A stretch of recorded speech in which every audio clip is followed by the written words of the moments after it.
Hey, good afternoon, Manchester, New Hampshire, and all the surrounding area. Mary, I am really excited. You know why I'm so excited? What? We have a great guest here I today. know. I see his I love show. his Irish brogue. Oh, I love the Irish brogue. And the one thing I like about him is that he's not afraid to To talk tell about what he has education. to say. Yes, He's blushing. that's what Oh, it my is. goodness. Yeah. I'm not sure, you say I'm a wonderful guest. I think we'll know at the end whether I've been a wonderful guest or not. Well, but you know what? I never had bad guests. All right, that's good. That's Unless good. they're insulting, then I get that. We But, let that would be. Would you nothing. introduce yourself, please? Hi, so my name is Jim O'Connell, and I live in Manchester. I've got a beautiful wife and 4 wonderful children, one of whom's still in the Manchester School District, goes to Central High School, and the other 3 are products of Central High School, and I have 3 in college right now, who will be coming home tomorrow and Friday, so I'm very excited that they'll all be home for Christmas. That's good. And then, All right. the one thing I like about your show, you tell it like it is. Well, that's very complimentary. Thank you. I don't owe anything to anybody, in terms of politics, etc. So I'm not. I've learned over time to be a little careful about asserting things because. You often find out after having delved into something more deeply that there's deeper truth there, or you're not fully aware of the facts or things like that. So I spend a lot of my time, I concentrate on issues around education here in Manchester more broadly, but at the state and federal level as well. And the reason why I do that, Norm, is because I am convinced that the key to economic well-being is to have an educated population. So it's all about, at least that's the easiest way. We can spend money and time and energy on young people as they're growing up and teach them things and prepare them for life and for work and for careers. Or we can spend an awful lot more money on them when they make mistakes and aren't ready for the world and can't get good jobs, et cetera, et cetera. So it seems kind of simple to me that any society should be if it has scarce dollars to spend, I would start with education. My granddaughter wouldn't even go to her own graduation. Really? Yeah. Why is that? Because of the bullying. Oh, dear. Between the teachers and the students. Yeah. If we got her to go to school 3 times a week, it would be a miracle. Yeah. But yet she graduated on the honor roll. Really? Yeah. She's a very smart young lady. She Yeah, graduated. yeah. And we almost lost her to bullying of the school students Yeah. here in Manchester. Well, sadly, I can't make a sensible comment about bullying. I mean, I was president of the PTO at Hillside Middle School for 6 years. And, there's 900 kids or 850 kids or whatever that number is. It varies, but somewhere in that figure, about 850 kids thus far at Hillside Middle School with grades 6, 7, and 8. And we had a PTO, parent-teacher organization there, which goes on, continues. It meets every month. There's full opportunity for parents to come forth and talk at those meetings. They're well publicized. There are lots of events on during the year. On any given month, there's probably another occasion when because there are concerts. And I mean, our schools, there are a lot of things happening in our schools. So there are lots of opportunities for parents to engage with the school and to talk on behalf of their students. There's nothing worse than sort of hearing about something after it has occurred and long after period. There's nothing you could do. Let me give you an example. I've been involved with soccer in Manchester for many years, and I had the honour to be the president of Manchester North Soccer League for a while, but I also have, there's a thing called the British Are Coming Soccer Camp, which has been going on for 26 years, and it's held in Manchester. We have about 150 or 200 kids a week who come and spend the day, and they learn about soccer and a little bit about themselves and a little bit about socialization, but it's a soccer camp in the summertime. And I remember this one lady who I happened to know pretty well, and I knew her prior to this, and she brought her son, who was probably, if I remember, this particular kid was about 7 or something like that, maybe 8, and a really nice young boy, and so we had we had camp every day, right? They get dropped off at 8 o'clock. They get picked up at 4 or 4:30. We did and continue to do. We spend a lot of time making sure that those kids are secure, that they're enjoying themselves, that they're having fun, that they're engaged, because this is private enterprise, even though we're a non-profit, right? It's a community organization. But what I mean by private enterprise is that we want people to come back, And I, as the leader of that camp for years, my point to everybody on the first morning or in the days as we were preparing, I would say to the coaches, to the employees, to everybody, our focus here is contrary to what people might believe. It's not soccer number one. Our first job is child safety and the kids having a good experience. What we'd like secondarily for them to do is to enjoy have fun playing soccer so that they'll begin to like soccer.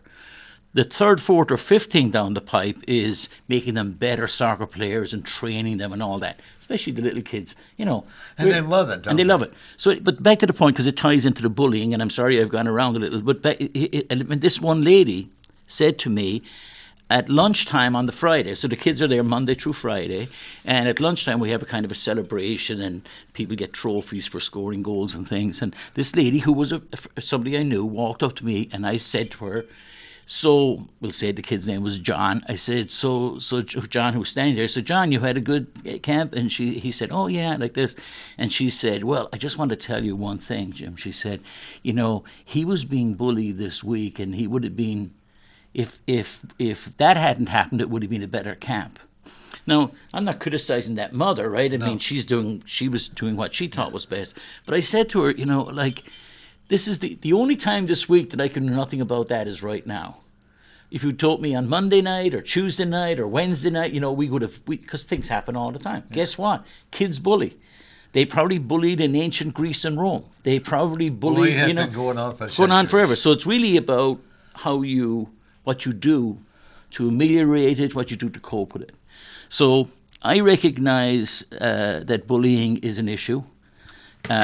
It's a tough issue because kids don't always want to speak about it. I really dislike the whole idea of being a tattletale, or etc. I have no problem with tattletales. You know what tattletales are? Tattletales are patriots when they stand up and find somebody doing something wrong in government and say, I'm going to stand up, I'm not afraid. That's what the tattletale is. People have this idea that tattletale is somebody who comes running over to mom every 5 minutes. Little Johnny did this, little Mary did that. That's something entirely different. Yeah. But from bullying right through to our adult life, dropping a dime, as we so to speak, on people's bad behaviour, I don't think people should worry about that. I for sure, I think our professionals, our administrators, our principals, assistant principals, teachers, and everybody else in the schools need to have this front and center. And I'm sure that just like any other group of a couple of thousand people, there are some who do it better than others. That's not making any excuses for anybody, just recognizing it as it is. Norm, if I thought there were a systematic problem, like for instance, if I thought that if I'd ever experienced it, say in the 6 years at Hillside, where a parent came to a PTO meeting and said, I've been in here 3 times in the last month. I've seen the assistant principal, I saw the teacher, I met with the principal, I went over to the district, I talked to the superintendent, and you know what? Nobody cares about my kid who's getting bullied. If I had ever heard that, and I had thousands of conversations with parents over those years, then I would have been very concerned. I have heard people talk about bullying because it's something that comes up all the time, and it's not an easy topic. But once it's seen, then or recognized, or somebody puts their hand up and says it, then action needs to be taken. Well, when I came to my granddaughter, I'm going to mention the school.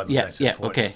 And but the principal pushed it under the table. Yeah. But when she decided to fight back, then she was the one that was in trouble, because even though they knew, this is what they told us, even though, I'll say, Jane and Lisa and all them knew it, but they didn't admit it.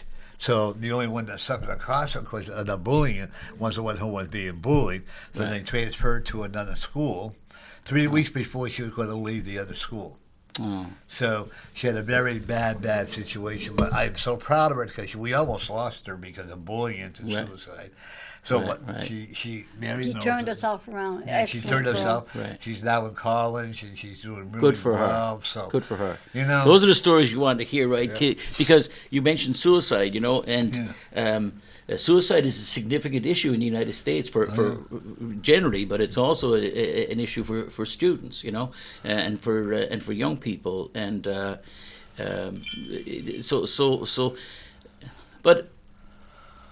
Any school, the amount. I think there are so many misunderstandings about our people. They don't really know exactly what's going on inside the school. Now, there's so many things happening on any given day. And of course there are things happening around education and music and art and academics and all that stuff. But in any place where take the 900 kids at Hillside, and the same is true at Parkside, Southside, and McLaughlin, our 4 middle schools, that's somewhere around 3,500 kids between the 4 schools. Right.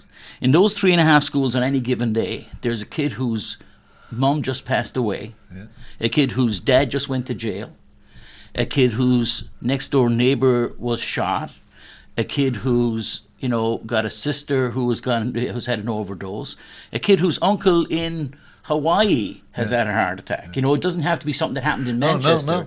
And there are kids who are having breakdowns of various kinds. There are kids dealing with trauma. There are, that 3,500 kids, that's just the middle schoolers in Manchester. Yeah. They're like a microcosm of any society. Yeah. And they come from all kinds of backgrounds. And so the schools deal with all of that. You know what my biggest problem is, Jim, is these high-paid administrators. Mm-hmm. When all these people, when you pay these people, I don't know how much assistant superintendents make, but I know I'm sure it's pretty well, and the principals as well. If I recall, I don't have the exact number, but I know from a few years ago it was 106,000. So I'm guessing it's probably 110 today, maybe 112. I mean, it is a public record because we can look it up, but that's the ballpark. But why can't all this money and all these benefits that we get, why can't we get better educational books, or I'm in favor of going online and getting high school diploma on that way. The kids aren't going to be tormented. It's almost like, and I'm not saying the teachers don't care, because we got some great teachers here. Right. They really do. And I have a lot of clients that come into my office that are great. I do, because I do psychic readings in my office, okay? And I got to be careful what I'm thinking. I don't want you reading my I would do a reading on you if you want, but I also will tell and parents have also got to remember, teachers are not babysitters. Right. And if your son is doing something wrong, don't go running to the teacher and say, my son or my daughter would never do that. How dare you? Because then it puts the teacher in a predicament that they don't need to be in. And we look. The bottom line with Manchester is we've been defunding schools for years. So I mean, when I came here first in 1992, I bought my house in Manchester in 1997. My wife's from Bedford. Went to West High School. I had my sister-in-law, God rest her, she went to Trinity. My kids went to Central. So I have sort of contacts around different parts of the school district. And when I remember back when Frank Ginta was mayor of Manchester. Oh yeah. And I remember having conversations with Frank and saying, we were talking about education, and at that time, his point was, his point was, there's wastage. We got to get rid of the wastage. And I said to him publicly, but then in private conversations, I said, at some point, we're going to have a conversation that, like, all you want to talk about, Frank, is we have to get rid of the waste. So we're not allowed to talk about anything else because that's your answer to everything. So I said, at some point, we're going to have a different conversation. Well, coming on 20 years now, right? Yep. The difference between then and now is then Manchester was the 10th or 12th lowest funded school district in the state. We still hadn't fallen off the bottom of the pack. We were hanging on at the bottom of the pack. We didn't have, our teachers were paid above average in the state. Our class sizes weren't the biggest in the state. Now, what has happened in the last 10 years? In the last 10 years, we haven't just gone to the bottom of the pack down to the last one. We've gone to the bottom. If you look at a spreadsheet, we've gone to the bottom of the pack and then we've fallen down off of that. Today, in the biggest city in the state of New Hampshire, the city of Manchester, the taxpayers of Manchester spend less on education per student than any other town in the state of New Hampshire. Now, last year there was a town of Milan, which I don't know how many people live in Milan. Actually, to be true, well, they actually had they spent less on their kids. They don't have a high school, they don't have a middle school, but they managed somehow for that particular year. But so, because I want to be clear when I'm saying the absolute. So we spend less than everybody else. Yeah. We spend less than the national average. Yeah. Right? Yeah. So we spend less on our students here in Manchester than the average student in the country gets paid. Isn't that sad? Well, so we, when we, people don't like to hear this because it's controversial and it's challenging and there's not an easy answer. No. Now, people accuse me all the time of saying, when people want to be sort of derogatory or make it easy, they say, "Oh, Jim, you just want to throw a ton of money at the schools and we back up a truck and tip out the money. That's going to solve everything." Well, I think it'd be great if we backed up a truck and tipped out money, but that's not going to solve everything. No. The fact is, we don't know what putting the right amount of money into schools would do because we haven't tried it. We have tried 20 years of spending less than we should. We've had 20 years of spending less money every year in per student terms. And that's not quite true, actually. I want to be careful about that because there are years when it goes up, by 1% or something, whatever that may be. But the point is, for years, we've been going in the wrong direction in terms of spending. So now, under Mayor Gatzis, there was an occasion when we had 42 kids, and I know that's picking a particular example, and that he would say that issue was solved. And it was. But only after a very bright light was shone upon it. We had 42 kids in a 7th grade math class at Hillside Middle School. And the reason why that made the television and was on Channel 9 News, much to Mayor Gatzis' disgust at the time, was because a teacher called me from that school and said, "I have tried, what could be done about this? There are 42 kids in the classroom and it's not safe." So she wasn't talking about teaching and how she was out. It just isn't safe to have 42 kids in this room. Now, some of the just the idea that we could get to that point, and I could go on and on about it, but we can get to that point in Manchester. Now, in fact, we have a new superintendent has come in, Dr. Vargas, a man I like. I'm sure I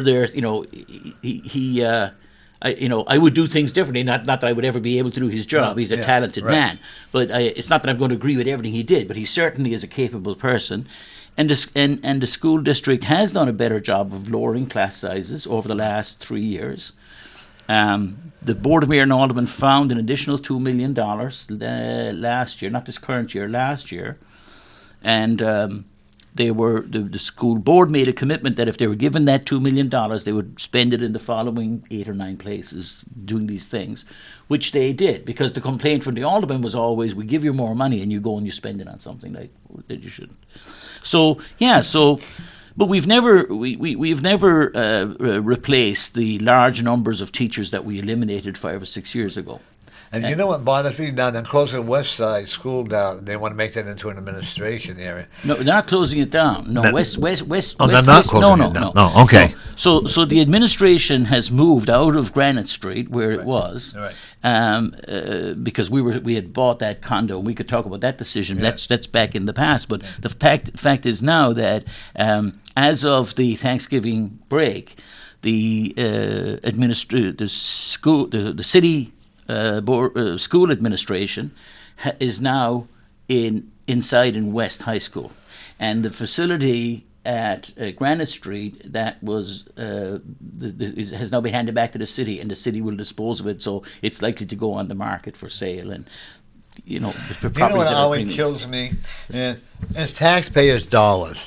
Your dollars, my dollars, her dollars, and what always kills me is that if a person, like at the school board, Right. they need to go to the Alderman and say for $4.7 million. Right. Okay. And the alderman will say either yes or no, you know. Right. And then they have to pay it back. Or like if the city uses the Guild Stadium to have Right. baseball games or Right, whatever. right. Now, the school funding has to go back into the city. I don't understand why we're paying. Yeah, I don't understand. There's a lot of, people don't know when they go to a football game at Guild Stadium, right? Yeah. And you're watching West versus Memorial or something. You go to Guild I Stadium. love that game. Yeah, they're all great. It's a wonderful time. I could talk about sports all day, but there are people there, and we sell tickets. So we only sell tickets to those football games. We sell tickets. Yeah. Well, the money goes to the city. Not the schools don't get the money. No.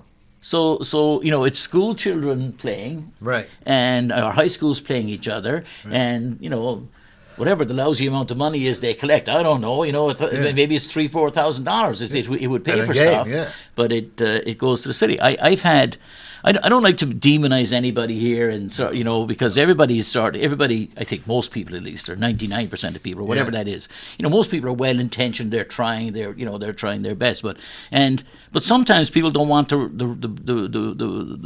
boat to be rocked, right? And I've had conversations in the past and with the city around the issue of the school district paying for field maintenance where the field wasn't in a usable condition. Right. I had this argument at Hillside Middle School. Yeah. There's a field next to Hillside Middle School, which, by the way, is on the CIP budget to be fixed.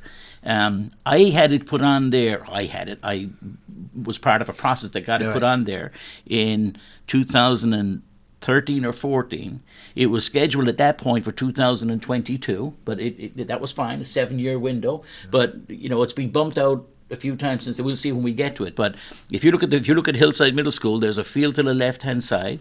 There was a water main break there 5 years ago that washed out all part of the field. The water main was fixed, the hole wasn't. And so that field's unusable. Now, they use it for practice for something, but you can't really play ball on it because the ball will bounce around the place. So, for instance, the field hockey team at Hillside goes over to Prout Park. They go down to Livingston Park. They go to places. The City of Manchester School Board pays a fee every year to the Parks Department for maintaining that field. My argument was, if the field's not playable, then stop paying the money. Like if I was on the school board, I'd say I'm not paying a dime. Like you don't have to cut the grass. We can't use it. No. And I agree. That's like over where I am now. Bill Berry? I do. I know him well. He's a good guy. He really is. He and I have worked together to try to fix it apart. And I'm not. And they have, right? There's a they whole. They really are. They're doing it. Now they're putting a new. Of course, I got new upset. Equipment in there. Yeah. I got all upset. I said, money wasted. I really, Yeah. What are they doing? So I got a hold of Bill, and Bill said, "Oh, they're putting all this and this and this into it." Yeah. What I am upset about though is that we have beautiful steps there now because Bill and I fought for that, right? Yeah, you have. And we had a beautiful. It only takes one person, folks. Like Jim or myself, we fight for what we believe in. Right. It only takes that one person. And now they're going to get rid of that substation. Okay. So we spend all that money on the new steps. We spend all that money on a new sign. Right. What a waste. And the substation's going away? And the substation's going away. I have a problem with that. Yeah, I do too. But here's the thing, though. Like the substation, that was a kind of a popular thing for police departments to do. But the substation's been there since 1998 or something like that, right? I'm guessing it's around 1998. I could write a book about that place. So the idea we don't have police officers who sit around in the neighborhood, with their feet up, you know what I mean, eating donuts, who've got nothing to do on the west side at 4:00 in the afternoon. Right. So I'm not an expert on policing, I don't know, but that police substation, it doesn't look like it's being used much. It isn't. The animal control had it for a while. Right. I mean, I got on to, and this is way out of my league here because I don't spend a lot. But I remember down in Charlestown in Boston, they opened a police substation there, but it was a retail store, right? Just like a storefront. Yeah. So if you could picture like where that vaping place is, where the Dunkin' Donuts used to be in Granite Square. Oh, yeah? So it was a place like that. It's just like a counter. You go in, it's a door, it's a shop window, but it's lit up. And at nighttime, there's a couple of cruisers parked there, and you can see the two guys or two women or whatever they are, police officers, inside, and sort of they're right in the middle of the neighborhood. They're right there. Kids can go by. I don't know if they used to have one on Kelly Street. I don't know if they still have it there or not. I don't know either. Still there. Yeah, Is it still there? Yeah, Oh, they had good. about 7 of It them. used to be a candy store. Yeah, it's still They there. took my candy away. They did. Well, I think they opened 6 or 7 around the Yeah. city. But policing has changed, and Well, it's a good deterrent. It is. I mean, I love what the police department has done with they now have a patrol on Elm Street every night, every afternoon and night, and just to see 2 police officers walking up and down Elm Street. I like that better. That is nice. We And got he Jim. got- Speaking of that, Tim Baines will be coming on the show for Oh, you will? 3. Yeah. Well, and Tim's part of that. Tim's been pushing hard. He's since working. since That's why I he want became- him on because Yeah. we went down 4 weeks ago. Yeah. And there was a man laying there on the sidewalk in the Right. real cold. And I kept saying, "Sir, are you all right? Sir, are you all right?" People don't care. Right. How sad. And I finally called 911 and they He came. was turning blue. Yeah. And the ambulance came very quickly. They got the wrong address, but that's okay. Yeah. Well, he's homeless. It doesn't matter what one woman said to go. Really. I couldn't handle it. Right. Mary was so upset she had to walk away from it. I did. I mean, Because, when I heard that. and I had my it bishop. just- You wouldn't like him, Bishop Paul, and he couldn't handle it because No, of the he cold. walked But away. He it just was. couldn't I just take what they cannot heard. believe. Well, people say awful things, and people think, people. It's not out of, I don't know. It's out of ignorance, I think, more Right. than malice. They just don't know any better. And that's what bothers me about. And speaking of, that's what bothers me with education. Here, my daughter, my granddaughter, and we were lucky. We got her to go to school 2 or 3 Right. days a week or whatever. They only had, the last I knew, they only had 1 truant officer in the city That's of right. Yeah, Manchester. there's one truancy officer for the city. Yeah. Yeah, And which is you think about this, That's right? horrible. If you got that job tomorrow, right, and your first day, you go in on Monday morning and you sit down at your desk and you think for yourself, all right, now where do I go? There's 21 schools, 14,500 students. Who will I talk to first? And which group will I? Here's the list of all the kids who didn't show up regularly for the last month. All right, that's 1,000. Which one will I do? Will I do it alphabetically? Will I pick the girls and boys in the middle? Will I start at 12th grade, or will I start with the 4th graders? It's a joke. It's a joke. But if you multiply that all the way along the line, That's why I think we should have at least 3 truant officers. but right. So you multiply this all the way down through the district, right? And when you look at social workers in the district, when you work at SAP office in the district, when you look, I was out at Con Valley High School in Peterborough. Oh, yeah. Last month, right? And Con Valley, I asked for the numbers while I was there. I was talking in the office, and I asked them, and they have 750 kids at Conval, right? So that's smaller than West and half the size of Memorial or Central as they are today. In Conval, they have a full-time athletic director for the school. We don't have one in our schools. Oh, really? No. We got rid of them a long time ago. Taxpayers in Manchester said they don't want those, right? We got rid of all those. We've got a tax cap. We're at 1%. We're not allowed to have those things. So we got rid of them. But not alone do we not have an athletic director in any of our high schools. At Conval, there's an athletic director, and the athletic director has a full-time administrative assistant. Now, let's picture this. Conval, 750 kids, full-time athletic director, full-time administrative assistant, making sure that all the teams are managed and the buses go in the right places and the referees are running and the programs run right and people's academics are up to speed so they can play and all that stuff that goes on and all the multiple sports that happen in those high schools on any given day and all the other activities. Switch now to Central High School. It's true of the other schools too. But let's switch to Central High School. Central High School, what we have is we have a guidance counselor who also doubles as the director of athletics. So he's got a full-time job doing guidance, and he also has a full-time job running. He has no administrative assistant, and oh, by the way, he's a coach as well. So we're getting more than our pound of flesh out of that guy because he's running around like a blue ass fly, as they say down south. So that's now if you talk about one truancy officer for 14,500 kids, no athletic directors in the high schools. Let's go to foreign languages in middle schools, right? Yeah. We eliminated foreign languages in middle schools 6 or 7 years ago. I was there. We fired a team. One of the things I couldn't imagine would happen in Manchester. When the last French teacher was fired from the last middle school in Manchester, and given Manchester's history as the only city in the United States where the second language was not Spanish, it was French. Yeah. And when you cross, the Notre Dame Bridge, and you looked and you saw La Casse Populaire Saint-Marie on top of the building, right, and you have all the French-Canadian history in Manchester. Yep. And then, without a whimper, the school boards eliminates French in the schools. Gone. Silence. Not a peep. Wow. Not a peep. Nobody. 14 school board members, 14 aldermen, and a mayor. That's fine. We can't afford it, so we're not going to rock the boats. No new taxes, no more money. We're not paying for it, but they do it in bed. Don't care. They do it in win. I don't care. They do it in I don't care. They have it everywhere else. I don't care. So we got rid of French, and after that we got rid of Spanish. So we eliminated it altogether. We eliminated them altogether. Either? No, there's no. Well, we've just replaced them last year, but just want to get the story. So for 5 years, of course, unfortunately, the years that my kids were in those schools, or some of them, there was no foreign languages in Manchester middle schools.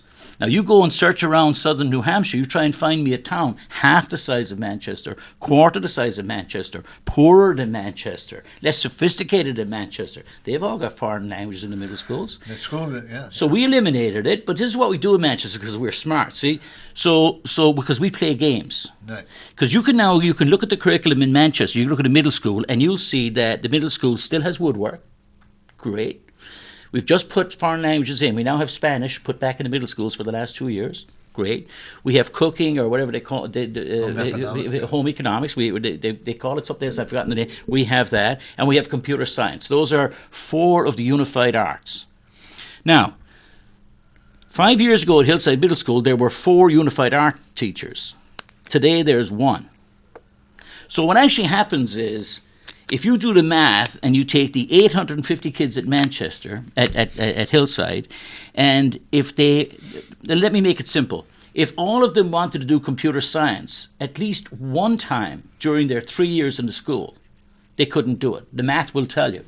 The teacher couldn't possibly do that number of kids on their own. So, yeah, we're able to stand around at City Hall and we're able to say to people, oh, yeah, we put foreign languages back in our middle school. Yeah, we put a postage stamp in.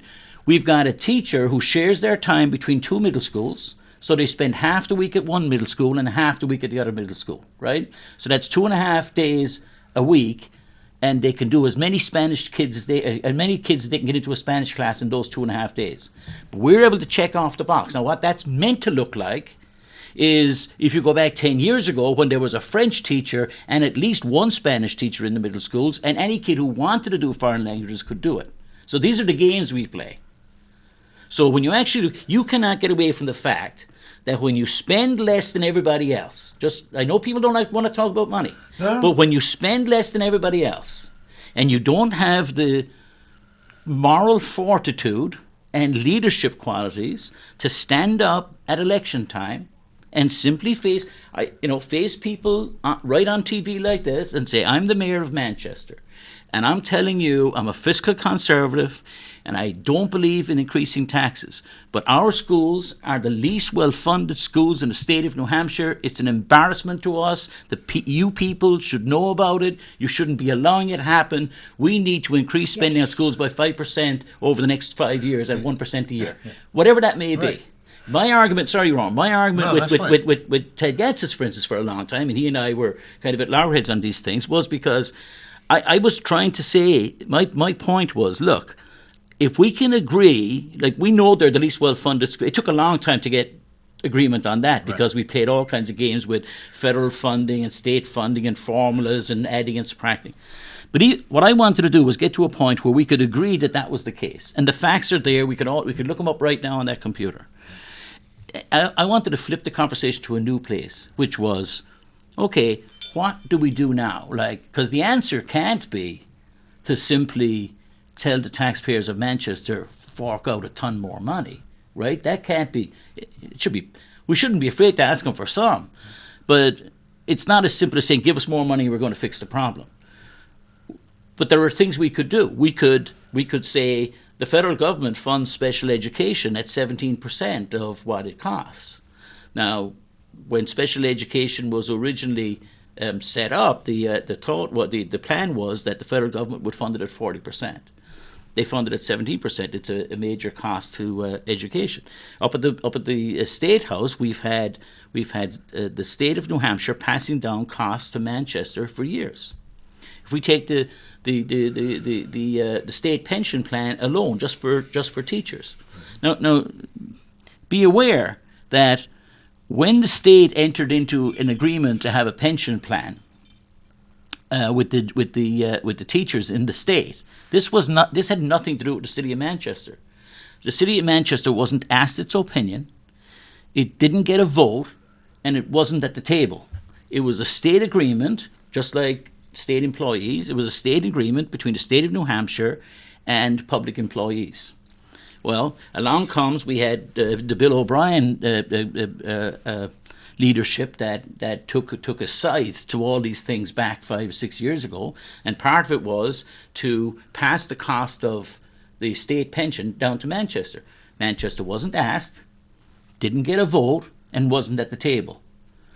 But in order to balance the budget in Concord, we said we're going to pass the cost. Now, today, the cost of that, Manchester now is spending $4 million a year on pension contributions that were always the state's, that the state agreed to 25 years ago, that should be paid by the state. And the only reason that the state isn't paying them today is because we want to balance our budget.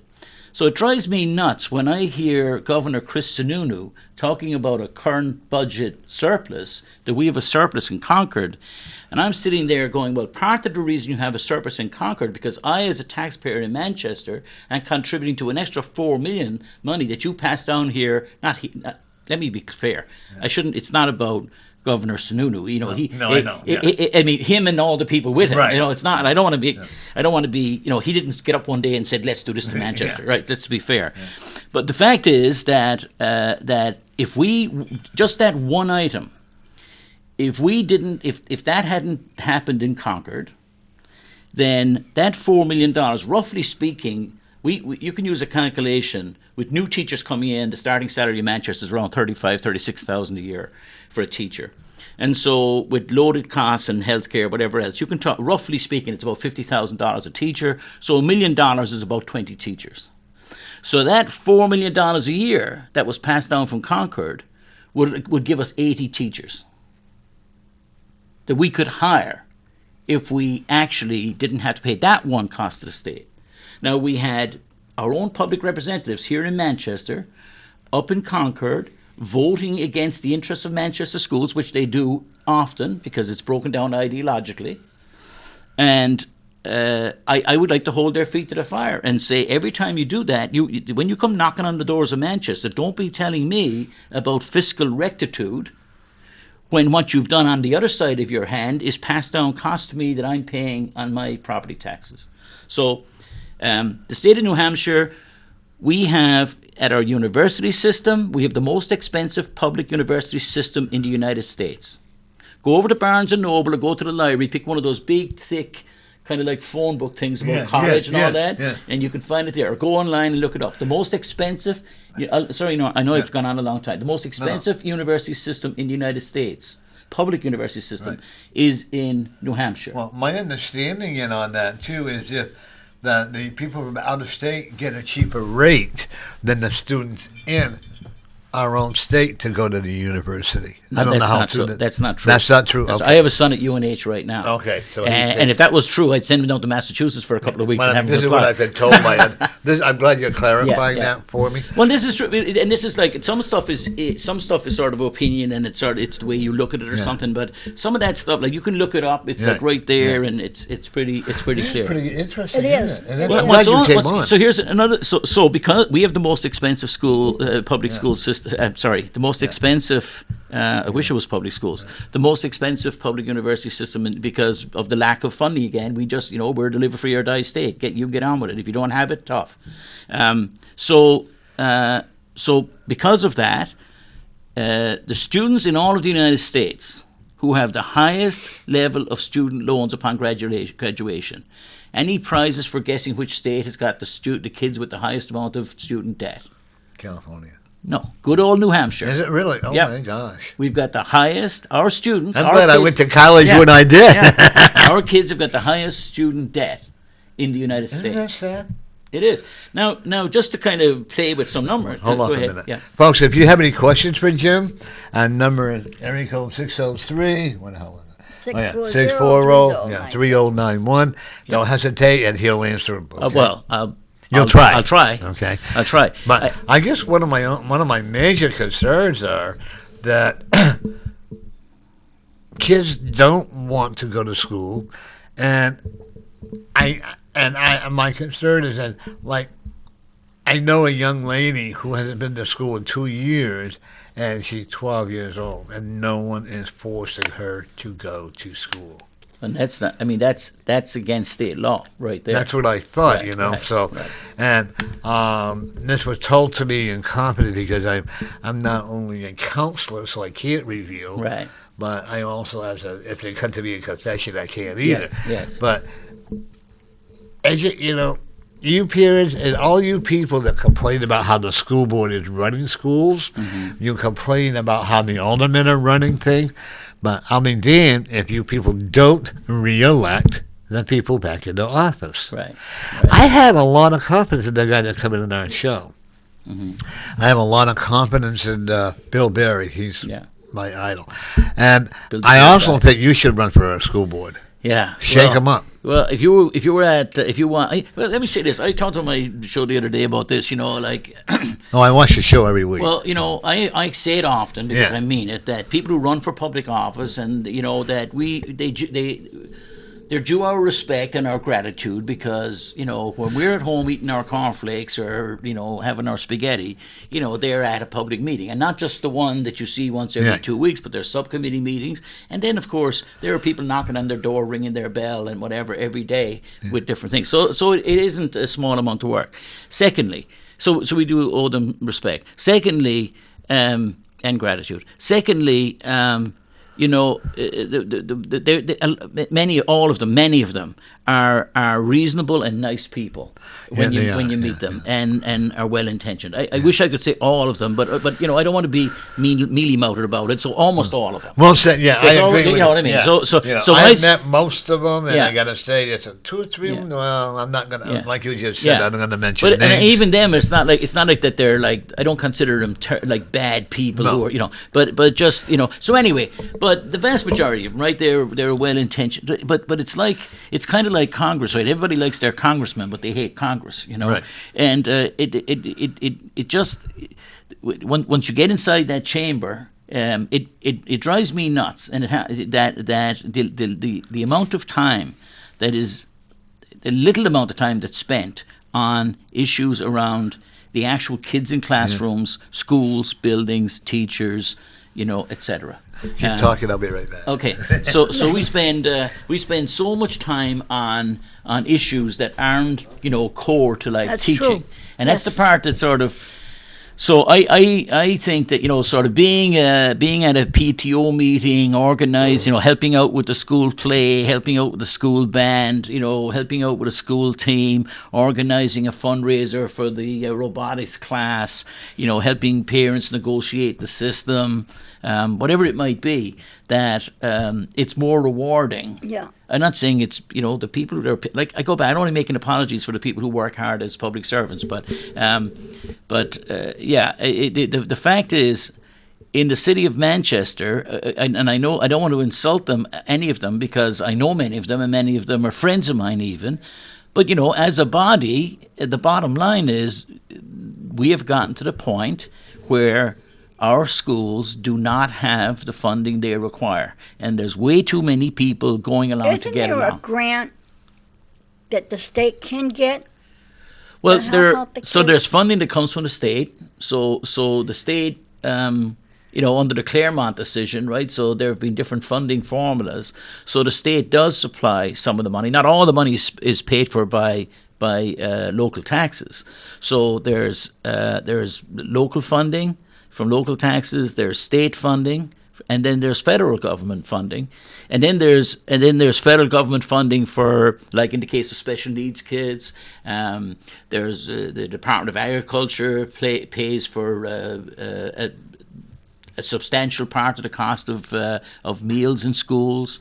Medicaid pays for a substantial part of the cost of nursing and et cetera in schools. I mean, the funding piece is that there are different sources. There are different sources of funding. Because I see the kids during the summer, and I try to help have my car washed and over at West High, and you give them whatever you need. Now the money do they have to give that money up even though they're trying? So any kids who are out, so they do fundraisers for all kinds of things. But generally speaking, the fundraisers that go on in the schools are usually program based. So they're almost never.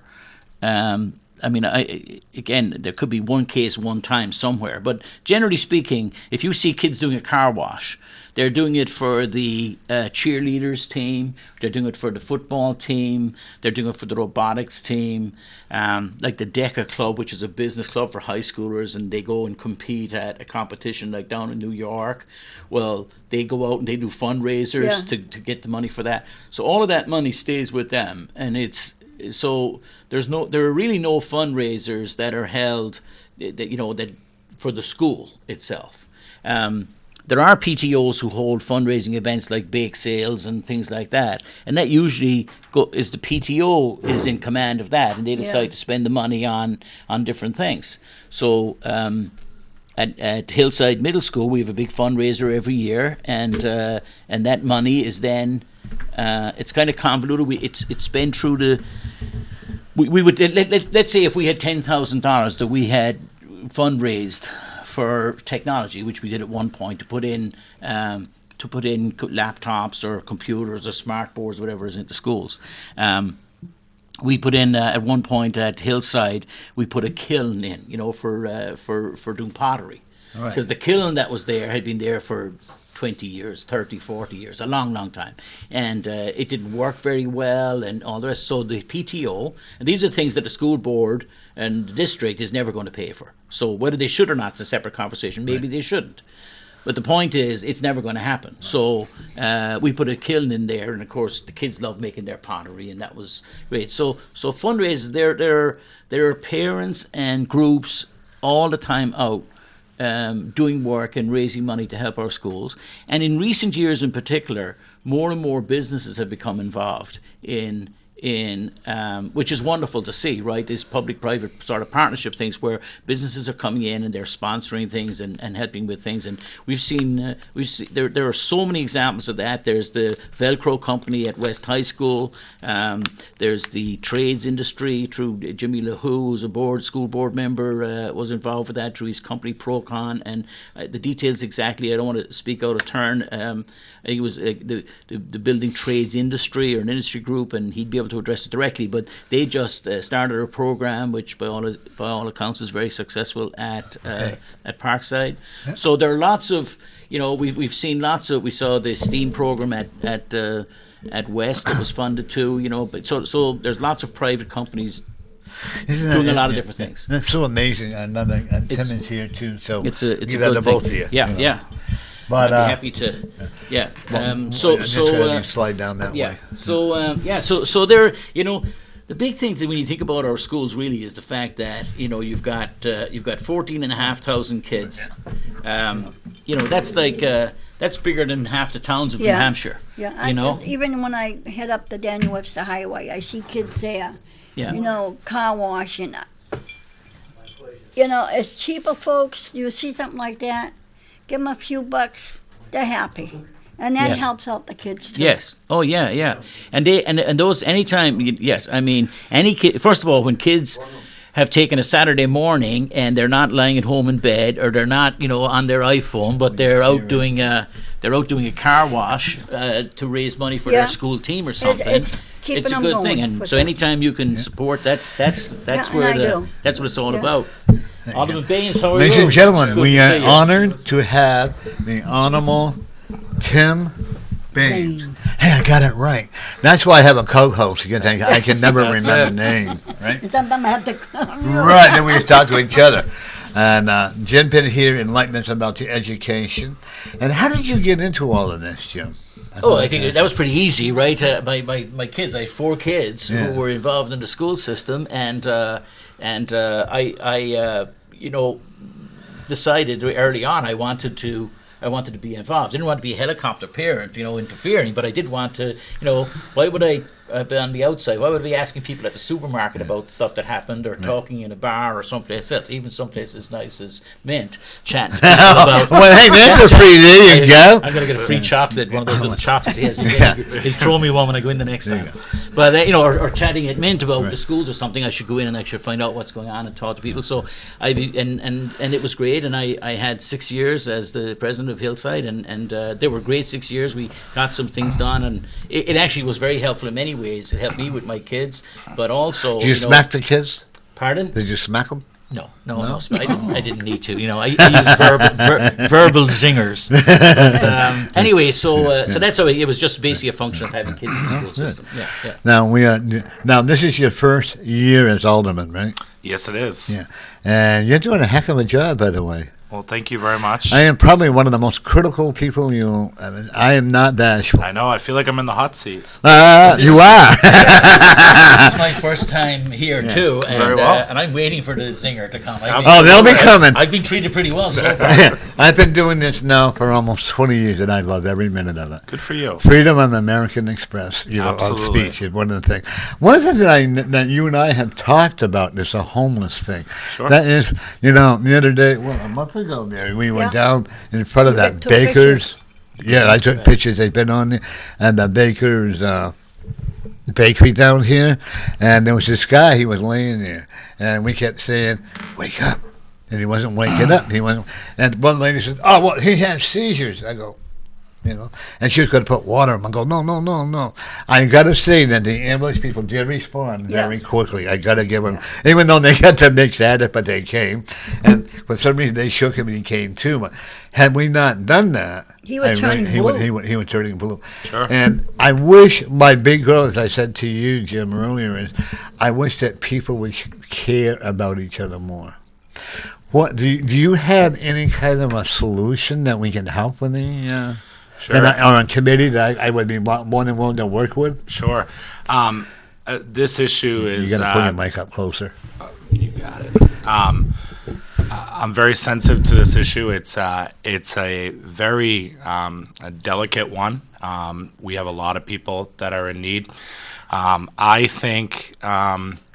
if you build it, they will come. And in a lot of ways, we have done that through, the Safe Station program. We have, when the police station moved out of the downtown, there's a 1269 cafe that's moved in, and they are, they're catering to people that might be using drugs, but they are giving them a place to get a hot meal. And, also, obviously we have, New Horizons and Fit as well, in the same general area. So one of the unfortunate things is that other communities that have not wanted to invest or deal with some of these tough issues have been bringing a lot of these people into the community, or parents that have a child that's struggling with addiction, and the small town hasn't maybe invested in programs. They're bringing them to Manchester, and at this moment in time, it's important for all groups, elected officials, the nonprofit world, the welfare. This is boiling up to be probably one of the largest issues in our community right now, and it's going to take it's going to take a lot of work. One of the other things going on is, the ACLU has in recent time filed lawsuits against the city of Manchester. They have been victorious in those in recent years. And there are communities battling this all across the country. And, when communities have tried to get, tough or clean up the streets, so to speak, they have been dealt with losses in the court system. So there have been many meetings going on this issue over the course of the last 3 or 4 months. I do believe it's reaching a boiling point, but ultimately we need to find a safe environment to get people off the streets for their own health is at risk. Mm-hmm. The other end of it is the people that make the investments in the downtown, you pay a premium to rent space on Elm Street. And I think, would be lying if we didn't say that some of what we're seeing out there is hurting downtown businesses. It is. And absolutely. I hear just today, I received 5 phone calls from downtown businesses, and that's just today. And, speaking with Chief Capano, one of the things early in my term in February was really fighting to have a police force walking the beat and downtown, which, in my opinion, hadn't been happening for too long. That has given people a level of comfort in seeing them, and they check in on the businesses and everything like that, but it is not an enforcement issue. And I know, even the chief was downtown last night for about an hour, and, there is a large group congregating right next to, businesses, and but by law, they are able to be there. So, really? They are. Lawfully, they are able to be there. See, I thought we had these guys on today. Yeah. 'Cause I'm learning a lot. Yeah. Because, like 3 weeks ago, you were with me there, and I took some pictures of this one lady. I didn't get her face, but I took pictures, and it looked like a dumpster. Oh, it looked terrible. It was horrible, so I put it on the air and stuff like that. And people don't want to come down because of a lot of that, or they're going to be attacked to ask for money. And How many times are you and I walking? They come right up to you, how bold. They don't ask you for for a couple of bucks. They ask you for 10 and 20. Yeah. And there again, I'm going to say lack of education, and it's not just in Manchester, but around parents' guidance. They need a lot more parents' guidance, especially the young ones. I enjoy going, and I'm not a hero, don't get me wrong. I enjoy walking into the park and talking with the people who have, maybe I can bring you over a hot cup of coffee, because I live right across the street from a park. Right. And can I just say, so I mean, it's a conundrum, and I know that I know that this is something that you've now worked on from the moment you became an alderman. Mm-hmm. But and I don't have any answers. If I did, I think I'd be worth a lot of money because I'd probably charge 10%. But it is a conundrum, and it's a phenomenon that is happening, and has happened in cities and towns all across the United States, and it's certainly exacerbated by the opiate crisis. That's for sure. But and different cities, as you may have, I haven't studied it, but I do know that different cities have tried different things, and there isn't an easy answer. I hear what you say about sort of building and they'll come. Sort of if you put a homeless shelter, in your neighborhood, then the fact is there will be homeless people in the neighborhood. Mm-hmm. The opposite of that is to do what they did in Boston until it was challenged and defeated eventually, which is when they put the homeless shelter out in Deer Island, if you remember, and they used to bus people out to Deer Island to get them out of downtown. So maybe the part of the problem is having too many services in one location, in one central location, rather than spreading it out a little bit. And one thing, from the standpoint of the person that wants to get better. They have, the services that, Safe Station, the 1269 Cafe and the shelter. Now, they're also in the most highly populated area for people, because you have your entire business community down here with people, moving about. You have bars. You're not exactly creating the best environment for those that are wanting to get better. I would, and I have advocated for, and probably will continue to, that if we're really going to see to it that people can get the treatment that they need, having them outside of the bustling downtown certainly may be a better alternative. I actually, when I lost everything 24 years ago, I didn't stay at the shelter, but I ate there. You know what? They had some tremendous meals in there, and then they're all volunteers by other people.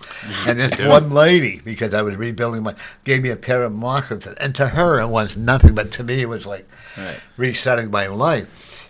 If these homeless people, and not all of them want to help. That's correct. And they really don't. And Well, if they want it, it's there. The other thing it isn't just as simple as, say, the opiate crisis, and that is some of it, but there's a mental health issue. Right. We have a mental health crisis in the state of New Hampshire. We do. And, it's a huge problem. The lack of funding, the lack of sort of thoughtfulness or, the real action at the state. They've been kicking the can down the road for a long time. And I was reading just in the last few months that in the state of New Hampshire, there are people spending as long as a month in an emergency room waiting for a bed. Right. Now, there are 10 new beds opening at the facility in Concord. Isn't Elliott or CNC just opening up a facility as well? I don't know about that. But Elliott's in the process of building yeah. So there are lots of...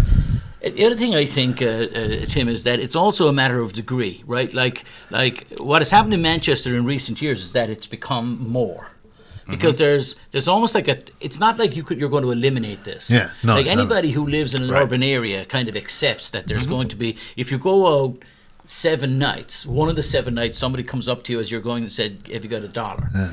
It's the problem is when you go out 7 nights and it happens every single night, at that point you're like, I don't think I'll go to Elm Street because I don't want to be, so I think if the attempt is to kind of wave a magic wand and fix it, but there's probably a lot of actions can be taken to lessen it, to deal with it. Sure. Right? Sure.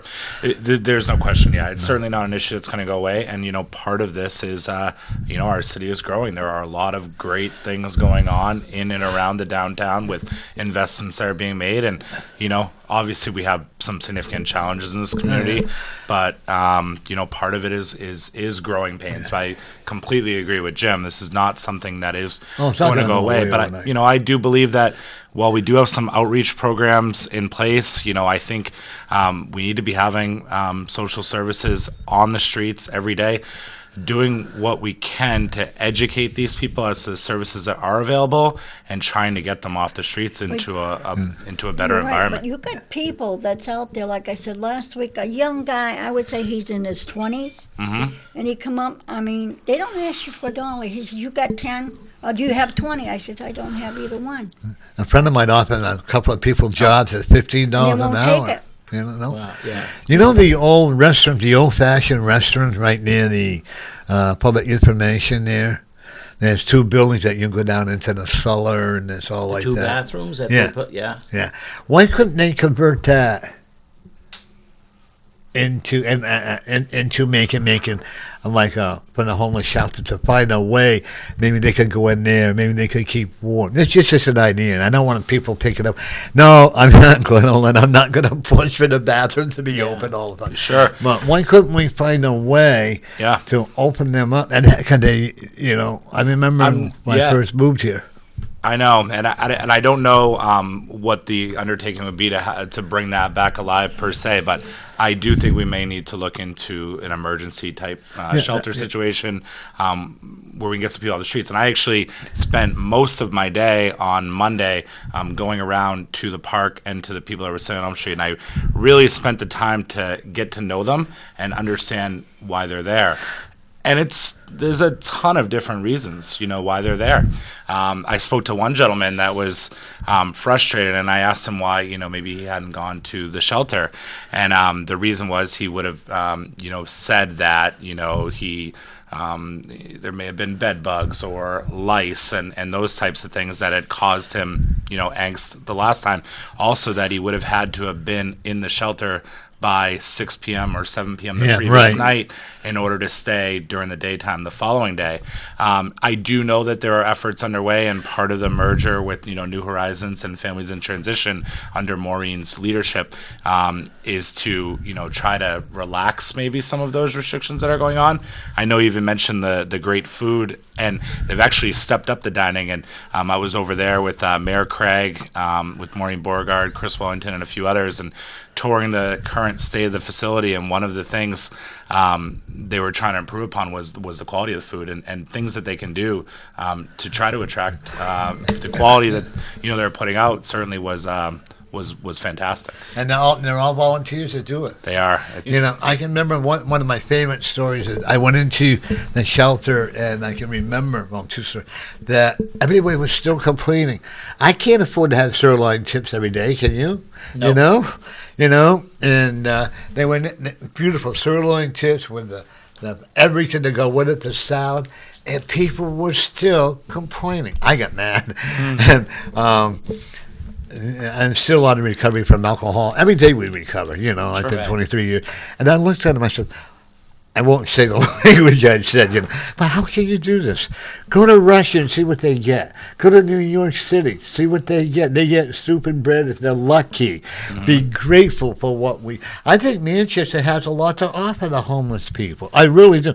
The only thing, I had a friend of mine that come and live with me, that he said there was run like a Gestapo, that you had to be in like a certain time, and you lay on a mat and you earn your way up the ladder, so to speak. And this gentleman was a diabetic that was on a kidney dialysis and stuff. And a lot of the personnel there, they had that power-hungry thing. And it's sad because, granted, they don't get a lot of money. But if you look at, I always feel this way. If I was working there or whatever, it could be you, or it could be mine. And all it takes is that one paycheck away.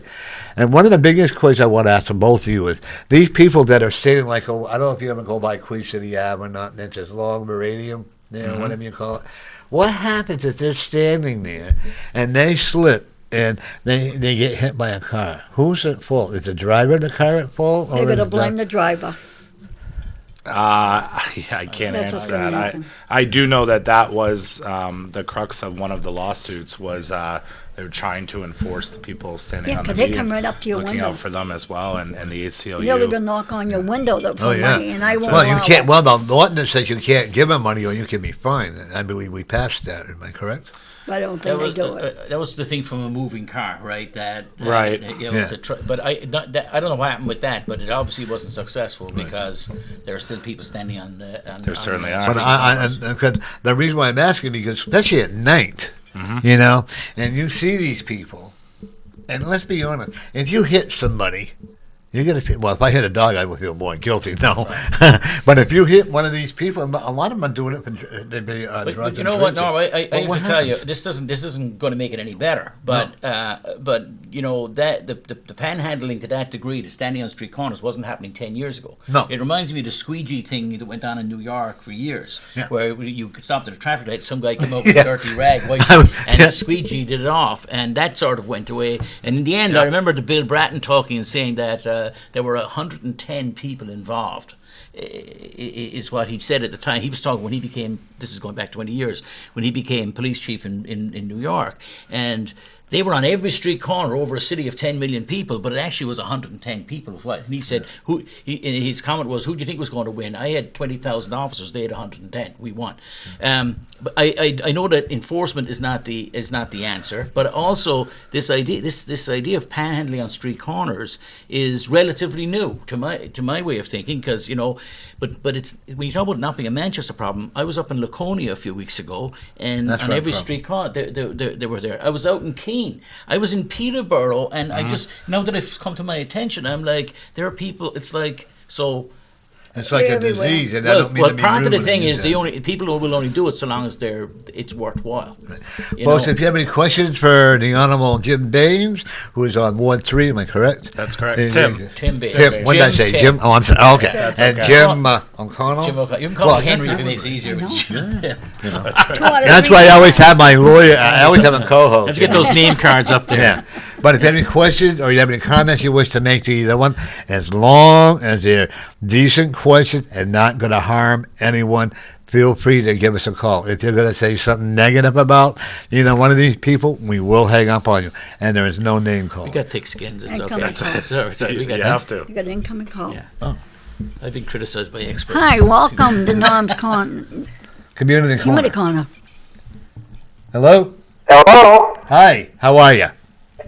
I think you've got a great show going on right now. Oh, thank you. Do you have any questions for either one of them? Yeah, no, I just want to compliment you got Jim O'Connell on there and Alderman Tim Baines. This is Bill Barry calling. Oh, hi, Bill. Oh, Barry, how's it going? Hey, you got Todd, Bill, you can still come down, Hey, Bill. And you got Todd, you can still come and join us. Yeah, I do. Well, I just got home and I turned the television on. Oh, okay. And Norm, I don't know if you're aware of it. You're talking about sirloin chips a few minutes ago, and Yeah. Alderman Baines has the best lamb shank in the city of Manchester. Well, we're going to try that. Hey, that's a plug for you. Thank you very much, Alderman I like the show that's going today, and I'm going to have both of them back on again, hopefully. Sure. And hopefully my favorite alderman, sorry, Tim, but my favorite alderman, Bill Barry. Absolutely. He and I work good together, don't we, Bill? Well, there's a reason for that, Norm. Ward 10 is the only ward in the city of Manchester that never freezes. We've got heated elements underneath our pavement, so our streets never freeze. Right. The sun always shines, and everyone's always happy. That's right. It's the place to be. So When you you got get the a chance to come on, and we're going to look forward to it. right. So, Bill, that sounds like you've got the easiest job of all the aldermen. Then, good for you. Well, it's getting easier now because it took people like myself and Norm. Norm's taking care of Sweeney Park, and together we're able to outfit that park. The Park Recreation has done a great job of redoing it, and they're in the process of putting a playground in. And Hey, it's we're looking pretty good happy too, Bill. with the results that we're going to get. Right. It's looking really good. It really, And the one thing I like about Bill, and I know I can call you now, Sure. but the one thing, if I have a problem, I text Bill. Right? What are they doing to the park or whatever? Then he reassures me and And makes me I feel think, better. Bill, you would agree that Don Pennard and the guys at the Parks and Rec do an amazing job. They really do. They do, and and Tim can attest to it. We're very, very fortunate. We've got some of the best department heads in the state of New Hampshire, right here in the city of Manchester. Right, and sure. I just want to touch base quickly on the homeless situation, and I know Yeah. Tim had talked about it, and Tim sees it because he takes care of the downtown area. Keep in mind that fortunately and unfortunately, Manchester is a magnet for the state of New Hampshire and outside the state, where we do have safe stations. It's working really great. But unfortunately, sometimes these people come in, and I spoke with a homeless person the other day, and we had a pretty good conversation. He came from Portsmouth, and he was talking to me about he started out at a safe station, tried to get help, and sometimes it's their own doing. They walk away from treatment or whatever. Now he's in his words, stuck here in Manchester. So we're doing the best we can. We got Maureen Beauregard, we got Stephanie Savard over at the Fit and Home and New Horizons doing a great job. And it's our responsibility as a community to work and try to get these people, keep them warm, keep them out of the elements, keep them fed, and keep them off drugs. And if they need help, we're there. I know we've got a great committee that deals with alcohol, other drugs, and youth services. So we're doing it together. We're doing it as a community. The mayor's doing a really great job. Our fire department, our police, all of the first responders, they do a great job in trying to help these people as much as we can. And you got, like when you said when the fire department, you know what? There's no other, and I mean this sincerely, especially on the west side, there's no other better fire department in any of the states in this country. Because we had a fire where I live, in the building where I live. They had a big gas explosion, and within 3 minutes, not even that long, they came, they saved the house. Good. And And then remember Yeah, that there's- blizzard?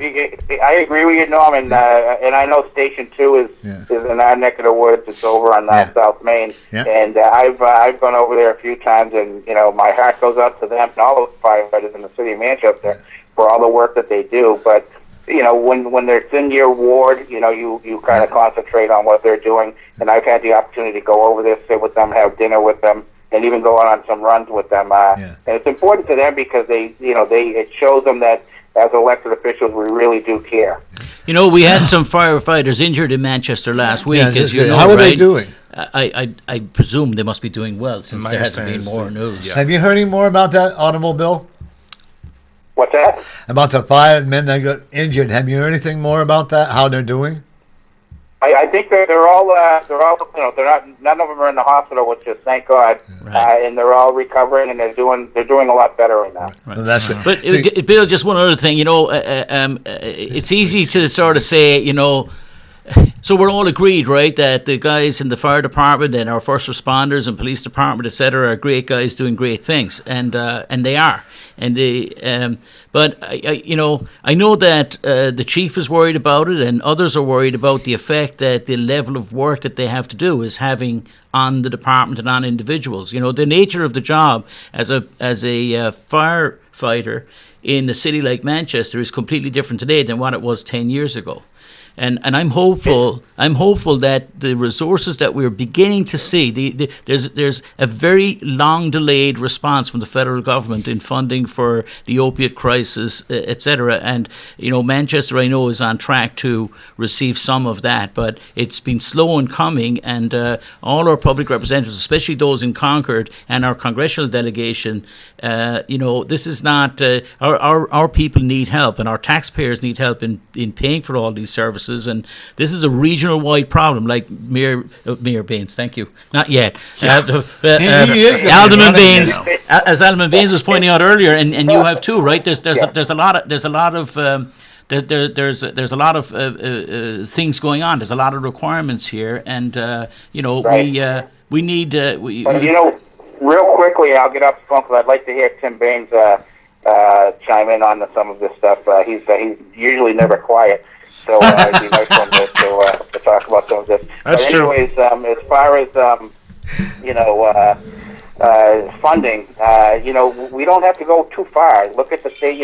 We just go to Concord, New Hampshire. I mean, we've got quite a few delegates from the city of Manchester that we elected to go to Concord and to make the changes that are going to promote Manchester and to make sure that we get the proper funding, whether it be for the opiate crisis, whether it be for schools or whether it be for roads and for infrastructure.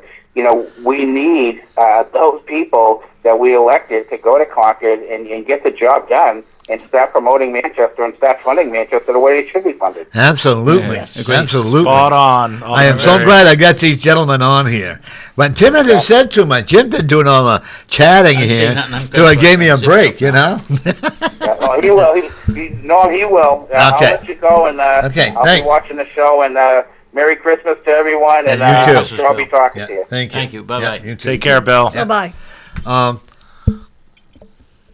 Both of you, actually you, Tim. Sure. How can we? Because I've been listening, how can we improve our school system? Well, that's we need to. First and foremost, we need to. I'm incredibly optimistic about the initiative going underway with Manchester Proud.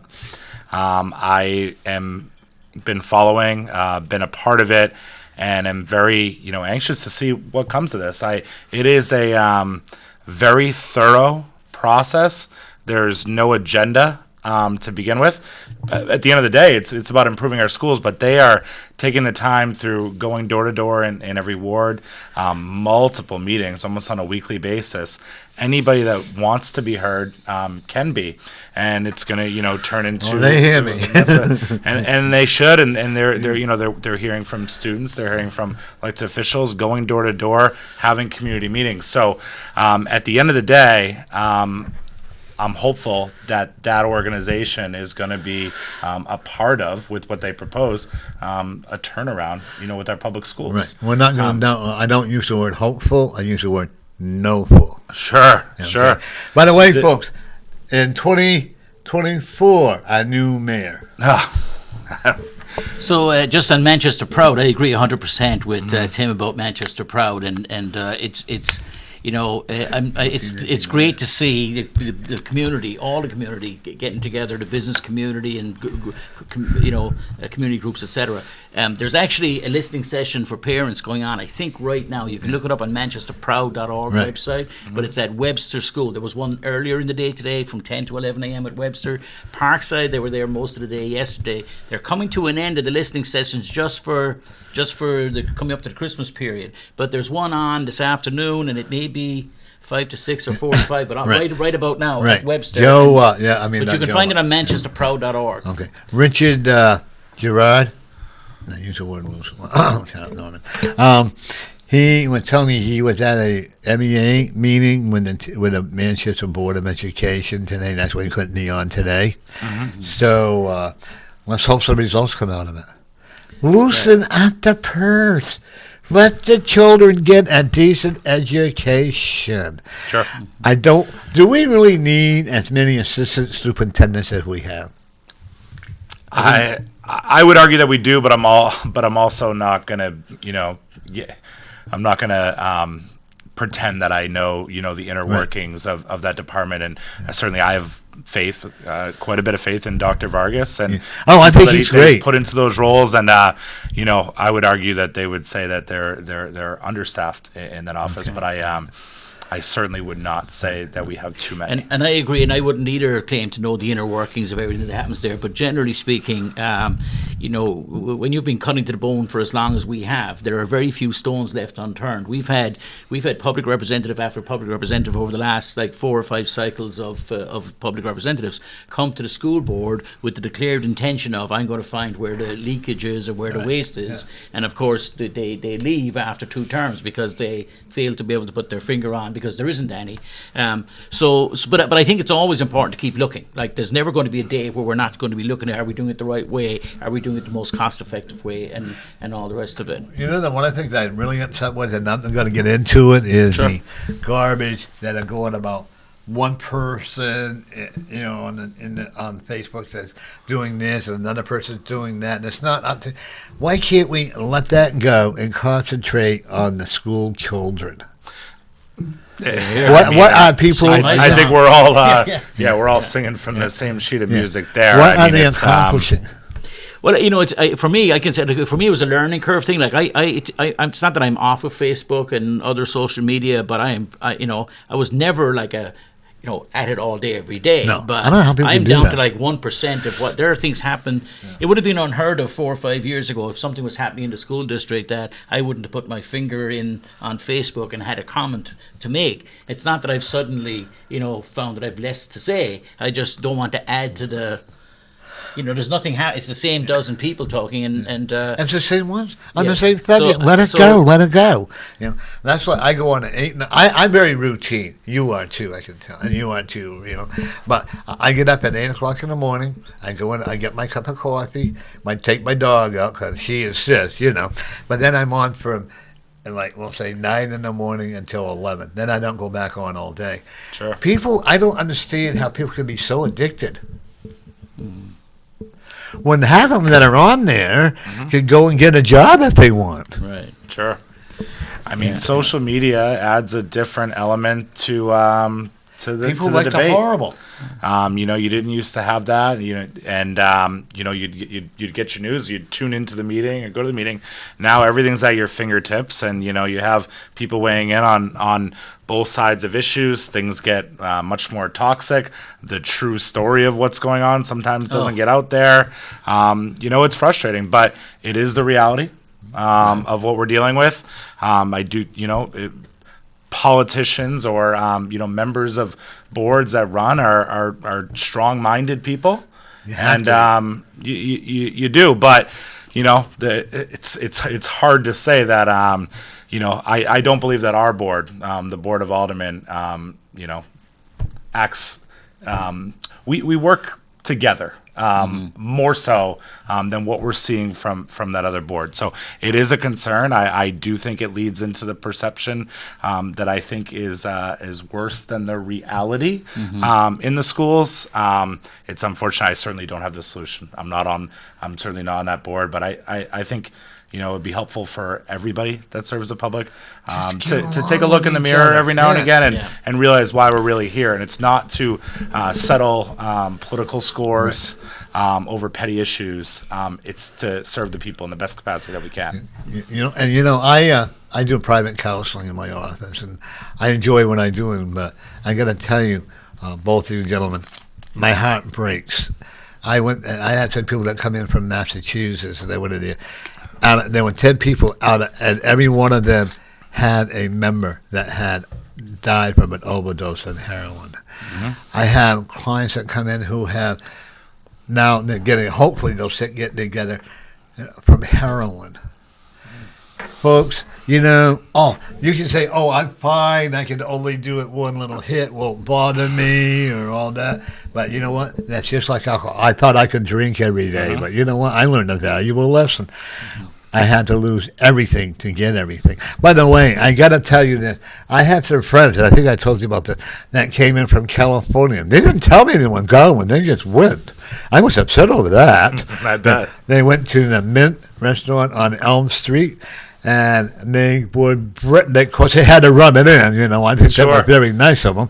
But they had a beautiful dinner. The service was fantastic. Awesome. The cocktails were awesome. Whatever they had, so my compliments to you. Thank you. And I am also a food critic on Facebook. And I appreciate that, and I'm not going to take the credit. And I have an amazing group of people that work in that restaurant. 27 employees. Many of them have been with me since day one. We have a great culture. We protect the great culture. And to be honest, if I didn't have such a good structure, management team, and where are you want to tell the people where it's located? To run for office, but right. I give them all the credit. It's a special place, and where are you located? They're great people to work with. We're just a block, 2 blocks over at 1105 Elm Street. 1105. Yeah. And your hours? We are open every day at 4 o'clock. So we do Monday through Thursday, 4 to 10. Friday, we're open from 4 to 11. Saturday, we just started opening at noontime, and we're open all the way through 11 o'clock at night. And then Sunday is 12 to 10. So we just started rolling out lunch, brunch, type thing on Saturday and Sunday afternoons. No more brunch. What's starting time on Saturday again? Saturday and Sunday will be noontime. Noontime. All right. Yeah. No more buffet brunches. No buffet brunches. No, not at Mint. Sorry. I like them. Sometimes. It depends. There you go. Sometimes they overcook and you get brunches like that. So I can embarrass Tim by talking about how great his restaurant is, but it is great. I like it a lot, and my experiences there have been great. So, but I also think this though, for Manchester more generally, the transformation in Manchester, just besides all the other things, just in food terms, right?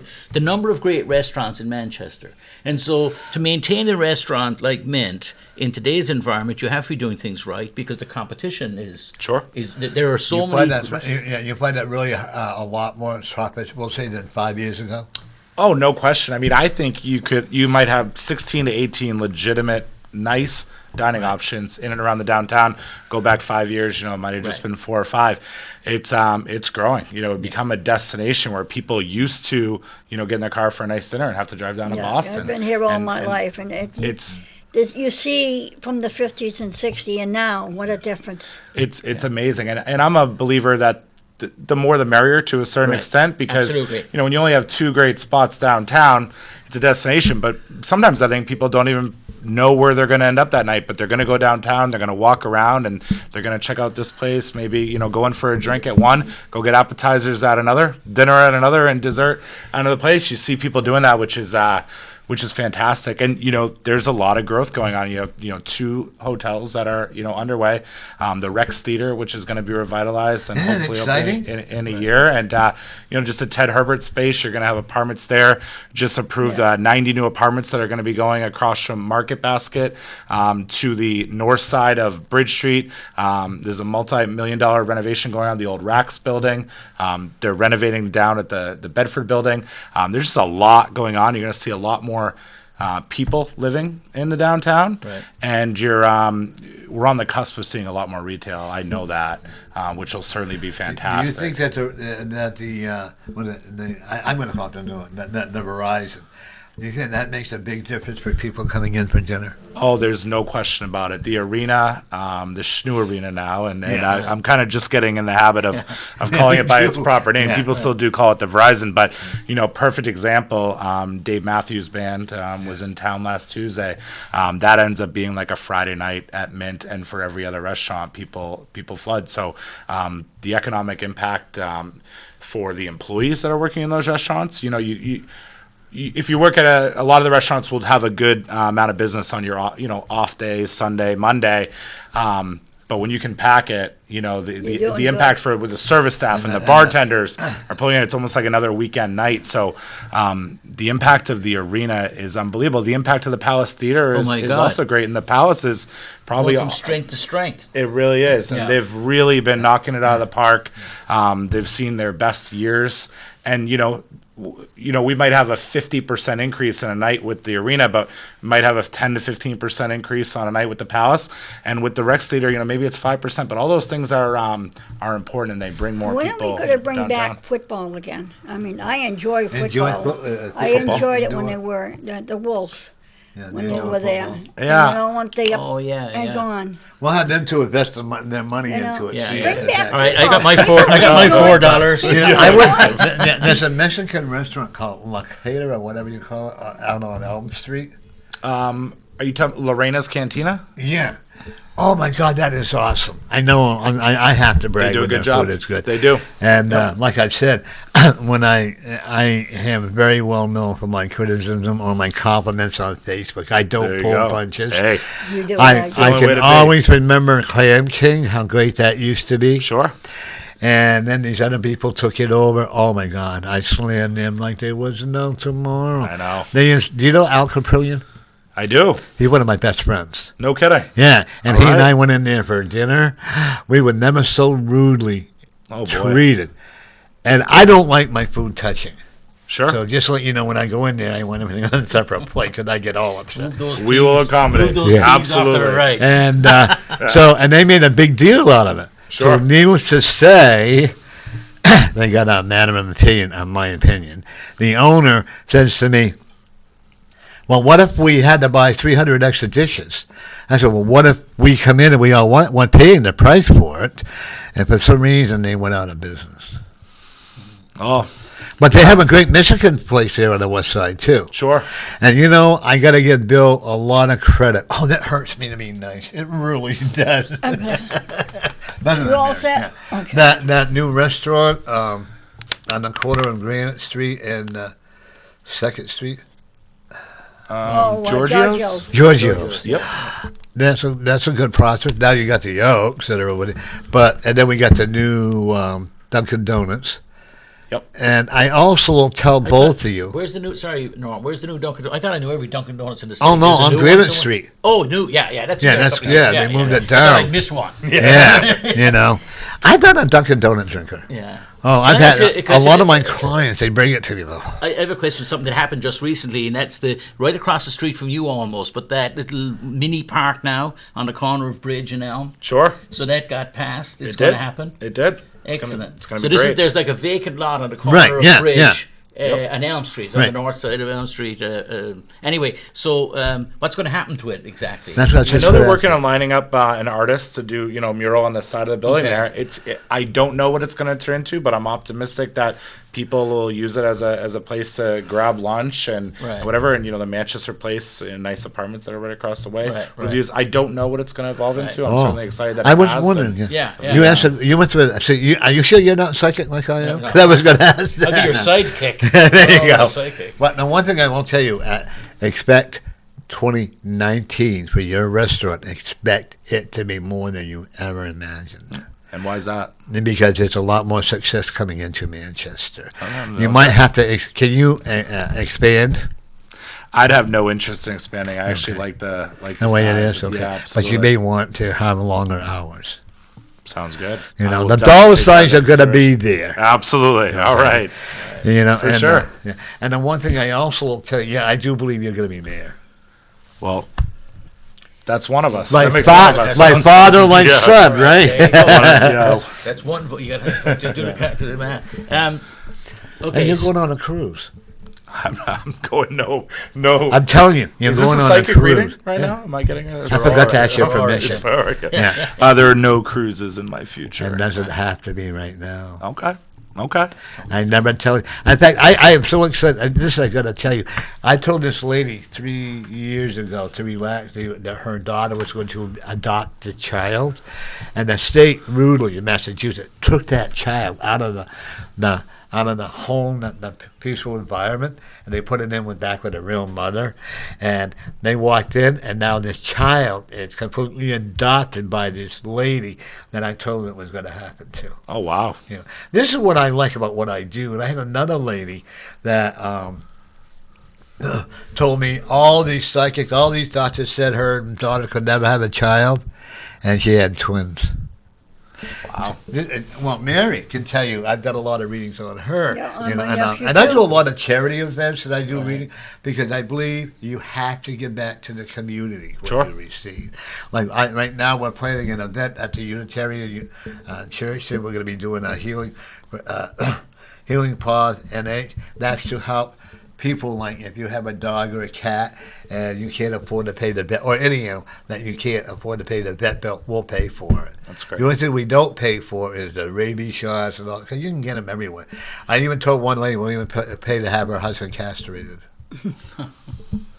Wow. She literally took, Full she- service. yeah, she literally took me serious. I said, no. The one thing I found about, and I love TV, is that you have to be careful what you say. Yeah. Tim, Definitely. can I, just since I've got the opportunity, if I could, if you don't mind, No. So the two hotels, they're both going ahead. The one, like, there seems to be like a hiatus with There the is. one, There but- is. but- I don't know. One of them it's hit a little bit of a snag. I Yeah. don't have the details as to Okay. why. And I'm under the impression that it still is moving forward. Okay. And then the other one just saw approval. Right. So that was as well. Yeah, so yeah. That one Excellent. over You know, on probably a across couple from the The Bedford Street lot. right. Yep. Yeah. Is Well, is yeah. approved is Is moving approved, is, right? is It moving is. right, and the one opposite the Verizon Yeah. SNU is It did hit a snag. I don't know Yeah, exactly yeah. where it stands. Okay, It so was the- so well, recent, the so- DoubleTree, you saw the DoubleTree is all renewed, and It's they actually beautiful. I haven't been in there, but they were opening a new Unbelievable. restaurant bar in there Yeah. too. Yeah, they are. So I haven't seen it. So but we're that- growing. Isn't that awesome, folks? The We're question I was going growing. to say is like Elm Street. So like the transformation of Elm Street 10 or 15 years ago when it went to single lane was huge, right? Because Mm-hmm. before that it was like, take your life. But when I think about Elm Street, I know that Alderman Stewart is looking at, with others, is looking at Beach and Maple Sure. Street about whatever they're going to do with traffic calming or something. But I think Elm Street, or blocks of it at least, are primed for doing what they've done in so many other communities, which is to do traffic calming measures and sort of drive traffic off of Elm Street. Like Elm Street should be sort of a place where you go, you park your car, you go to a restaurant, you park off the street, but you should be able to walk around like traffic islands and all that stuff. Absolutely. I'd love to see that vision. So where because people are going and walking. I go. And I go down to Elm Street, and I'm going to go to one place, and I walk to another place instead. Mm-hmm. So I'd love to see a development plan happen for Sure. long term for Elm Street. And I think you'll be happy to hear a lot of those conversations and structured meetings are underway. Yeah. We've met 3 times with the economic development, with Sarah Beaudry within town, a couple different stakeholders in downtown, a couple of aldermen, the Hitchcocks that open the bookery and things like that. What an amazing about thing. We're talking a lot about like the taco tour event and what that looks like. Moving forward, and the structure as to what closing down a street can cost individually, then that's going to turn into a little bit of a larger group to talk about a specific plan, moving forward. One of the challenges is, you have, how many businesses on Elm Street, and, everybody does have a different idea as to what they think, we should be doing with Elm Street. But those conversations are very well underway, and I agree with a lot of your sentiments there. That I'd love to see different type of department stores coming back. I moved down to Manchester because there's only one store where I can get my evening gown if I want to go out, Right. But I would like to. What is it called? Hosiery or something? Remember that? Yeah. You know? Yeah. And like maybe Right on Elm like Street. another department store like Sure. Newberry used to be, because that to me, would, Quates. like when they used to have Hill's like a department Thursday store night, was in Manchester you know, like a years ago. Thursday night shopping Sure. night. Right, to right. I'd like to see a lot of that come back down here, not just restaurants, but make it more viable. At some point, it might take a big anchor tenant. You know, Nashua had always had Alex Shoes that was the big Right. draw. People would drive from Manchester down there, but I think it's with the amount of people that are going to be living downtown over the next year or two, I think retailers are paying a lot closer attention. I think it's one of those things where someone's got to take the plunge and do it, and then I think you're going to see it continue to grow. Well, I'm positive we're going to continue to see There you retail go. grow in the next. Well, you've seen couple like years. Bunny's Superette when Bunny's opened. Yeah, that's cool. that was it's not a department store, right? No, but I but mean, that- if it's you're a living convenience store. if you're living in those apartments like Manchester Place and those other places, right there, now you can go get a newspaper, you can get a Coke, you can get whatever it is, Sure. whatever it is you can get. So I mean it's very exciting to see what is going on on Elm Street. And I think back to when the parking was changed a few years ago, and people got retailers and business owners were very agitated about 75 cents an hour and you can only stay 2 hours and people are going to move. Well, actually, the opposite is true. I think the day that everybody can go to Elm Street and first in, first served, first come, first served, and the parking spaces are all blocked up now. What makes it work is that people have to move. I can drive over by Mint and I'll find a space. They're changing over every couple. It's long enough for people to stay, and yet people move out. My point, I think, is that sometimes it's like the pedestrianization issue, and sometimes people are sort of set in their way. They have a thought, and it may be incorrect. Right, the idea that we can't charge. This was the thing about you can't charge for parking in Manchester because we're going to stop people from going downtown. Right. If you ever stopped having charging for parking on Elm Street, nobody would come downtown because there'd be no empty spaces. It's true. Right. That is true. So it's kind of The only thing I don't like counterintuitive. is that's at 8 o'clock at night. You're still paying for parking. Well, maybe And there's don't you have that to- might be. I wouldn't I mind think that's seeing the that go biggest away. problem. And then if your time runs out, you got to move your vehicle to a different spot. You can't run That's in kinda it ridiculous. like in the old days. But the one thing I moved down here. My son and I moved down here because Manchester, Laconia had gone to hell as far as I'm concerned. And it still is going down. We moved down here to Manchester almost 31 years ago. I could not visualize myself living in another city. This is the longest time I've ever lived in one place. That's great.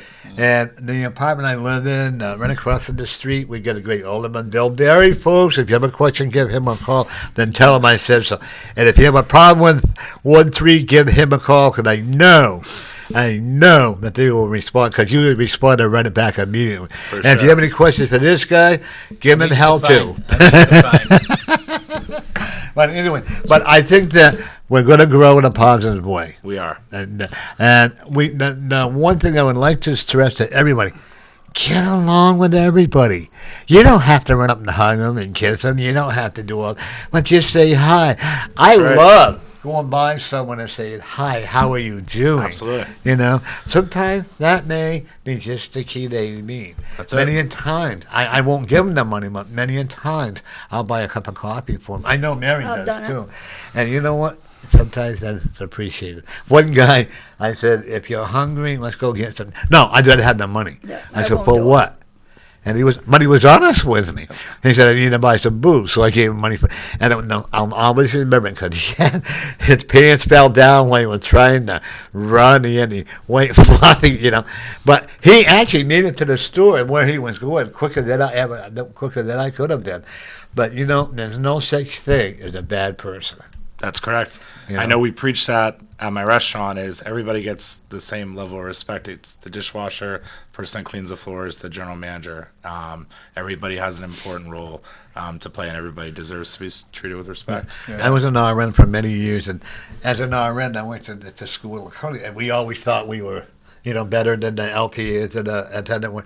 But then, you know what? I went to CMC Hospital, fantastic, and I learned that's where the respect is. Everybody has a job. Like your dishwasher is just as important as your waitress is just as important as your chef. That's it. And, so if we could just look at each other. I get frustrated when I see the homeless people, but I don't know this story. I don't know that. The only thing I don't like is when I see it looks like a garbage disposal. Sure. You know? Yeah, That's yeah. what I don't like, And one thing I will tell you, you're absolutely right. But you're absolutely right. We are growing. We're definitely growing. And as we grow, there's always going to be bad elements. No doubt. No doubt. Right. Another thing. So we think about the homeless issue in the city and the vagrancy and panhandling and all those things are intertwined, and people have a wide views on them. So that's one issue in the city. Another issue, I think when you look out as an alderman and you look at the number of properties that are not properly looked after. Now this was gladly a worse problem before, because properties are worth more, there's vibrancy there, but there are still properties that sort of let us down with a bang. No doubt about it. And I discussed this with Mayor Craig back at the early, which she was, and she did, give me the proper line, which is, we can't force people and stuff like that. But as a board, is there not something like ordinance wise that I mean, I don't know, maybe it's, I don't know what it is. Is it, if it can't be done by ordinance, maybe like letters of encouragement, maybe that's too softy, but if there's a guy who owns a property 2 blocks from Elm Street that just hasn't been well kept, Sure. and he's living in his fat house in pick your town. Yep. Is there something that could we highlight? I mean, shame. I don't know. I know. What it takes. I know there's a lot of reach out coming, from the planning, department and the building, enforcement. They do enforce what they can, but I agree that it certainly is an issue. It's not one that we have really been discussing at the board level. I don't have the answer to it. Just a little nugget or something to think about, because just like Sure. if you just one way of viewing the homeless problem is that it's sort of a problem that there are people like homeless around the city, and so it detracts from people who want to go about their business and perhaps not be reminded of some of those things. But also, you see people who've got wonderful businesses and are trying hard and maintaining their property, and then somebody who just doesn't care that much. It's a shame. And I know it's a legally a difficult problem, just like the problem with moving on to homeless is difficult because they have a right to do various things, and property owners have the right to property. But I don't know. It's something to think about. Absolutely. Well, one of my biggest problems is the increase that working class people have to pay in rent. Right. From $1,000 to $1,200, and if you don't qualify for what do they call? What's that thing called? Section 8. Subsidized Section 8, Section 8 or whatever. There's so many people out there that can't afford $1,000, but especially the working class, like they make it $8 to $10 an hour. Can we have like a regulation to control, like what do they have in New York, like rent control? That's something, you got to look more to Concord. I wouldn't be able to. Bill, do you hear that question? There wouldn't be something handled, But also, because what are we doing about bringing more employment into Manchester? Well, to be honest, I mean, Besides the mill. Well, there's a lot of great things. I mean, BAE is coming into Manchester, which 400 is jobs. 400. Have they actually signed a contract? Yeah. Oh, yeah. Absolutely. Oh, they did. Oh, okay. 400 at a minimum, but it's more likely to be closer to 600 or 800 jobs. Awesome. But I would actually tell you that there's probably not a business owner out there that's actually not looking for people right now. So I don't, obviously good, paying jobs we always want to see more of.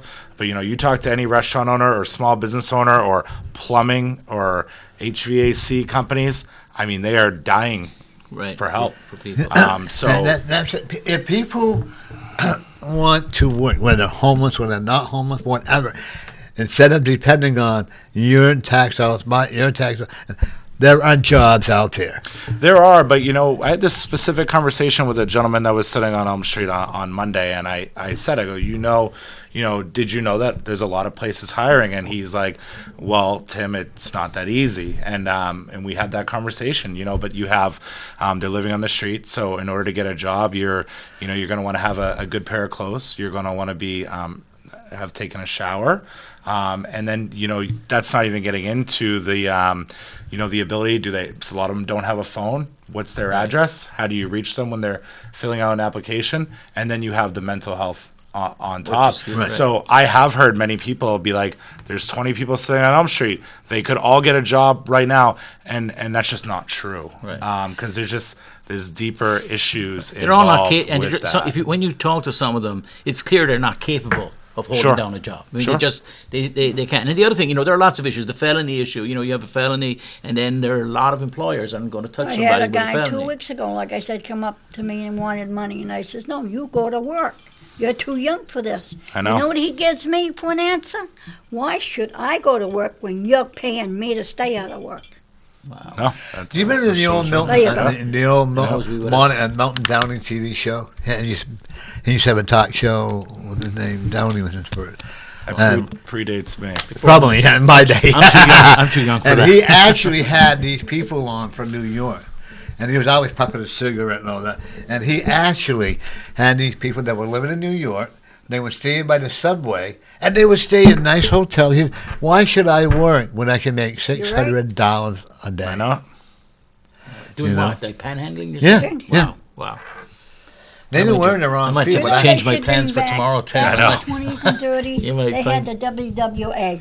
Well, Bring that back again. when I was living in Laconia, and my wife and I had had some really tough times, and Sure. so my wife went to the city welfare, and and I think it should be today, in order to get assistance, she worked in the office to help, because that way it helped pay the rent, and you feel better. I don't think that anybody that runs for, in fact, I think about running for some kind of a public office. There you go. There you They go. wouldn't like me, the city welfare, trust me on that one. No, but I think that everyone who is capable, as I said, of working, and they want assistance from you and I, then there should be an area like cleaning up the cemetery or anything. But then everybody says, "Oh, but it's a violation of their rights if you do this." Or Can if you do I that." just, I hate to be a contrarian as we finish Yeah. the program, but I have to say this, like, generally speaking, I don't see that as the problem. Generally, I know lots of people who have struggles in their lives. Right. And what we have is a deficit of programs, not a surplus. So we have people with real needs who can't get them.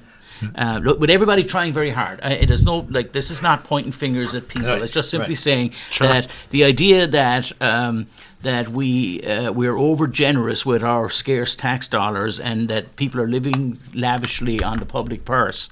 You may be able to find one person somewhere that has found some magic thing, but generally speaking, that is not the case. When you go into our schools and you see schools with 90% of kids on free and reduced lunch. If you go over to Gill Stadium on a Saturday and you watch the people there getting food, and they're going there to line up for food, and you go to New Horizons and see people lining up for food, there's an awful lot of need. In the United States, there are 16 million children go to bed hungry at night time. and There are that should never 37 be. million people in poverty. So I'm not saying we should back up the trucks and start shoveling money into people's hands or something, but I just want to be true to myself and say that I don't see the problem as one of we're very generous in our benefits and people are screwing the system. No, what I'm saying is, if you're going to go to like say you came to my office, Right. and I went to the director of the city welfare, and I know, okay, you need, we'll say $150 for your rent. Okay, what I would say to you is, okay, let's find, maybe you could do janitorial work to help pay for that. You know what I'm saying? I don't think that, and I just don't think that it should be handed over that easily. And a lot of times they're not. I actually just met with the welfare department 2 weeks ago now, and it was very interesting to learn. I mean, there are programs, very similar to what you're talking about, and they try their darndest that it's not a cash situation. It's really assessing the needs, setting clear expectations about things that they need to do in order to be able to, get the service, and whether that's food or affordable housing, and then they set expectations and also timelines for them to move beyond. So there are, in every situation's completely they are different, improving. Right. but they do work really hard for it to not be a cash situation. Really they have a very thorough process and some great people working in that office that really do the best job they can to assess the need, and do the best you can for people, that, right. Ladies and gentlemen, we are that are here tough off. with the Honorable Tim Baines. All right. Hey, I got the name All right. right. There we Good, go. good. And James O'Connell. That's it. He has his own TV show called Education Matters. Education Matters. And it's on at 2 o'clock on Wednesday. It's it's on live on Tuesdays at 6. That's Tuesday at why. 6 Oh, o'clock. really? Oh, that's Yeah. why I never saw your number up there before. Yeah, Tuesday at 6 o'clock is when it's live. And, Well, I watch it at 2 o'clock in the afternoon. all right. You know, and I folks, if you really want to learn a lot about education, and he doesn't pull any punches.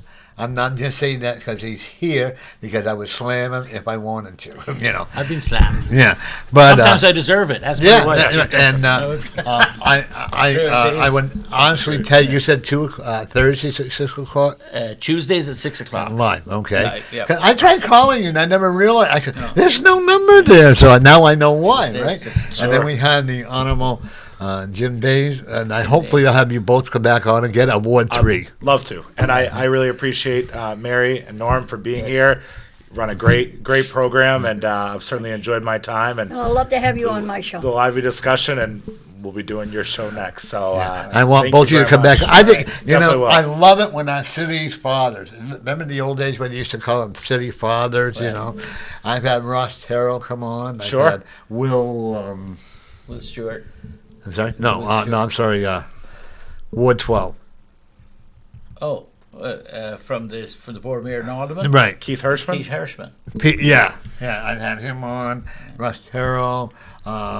I love having the people on, but I also know that you don't give me a direct answer, you're in trouble. That's it. Like me, he will go after you like I do. Yeah. There you go. And you have to expect that from us. Absolutely. Because the public want to know. They do. You know, and this will be downloaded probably by Monday. So Sounds it'll be good. You'll be on YouTube. Very well. Okay. Thank you, Norman. Yeah, Thank and you you both. guys, Thank don't you run so much. away It's yet. an honor to be No, on no. with you. Thank you. Keep up Don't the run good work. away. You as well. Yeah. Thank you. Don't run away because we got to get pictures of you guys to put on my Facebook.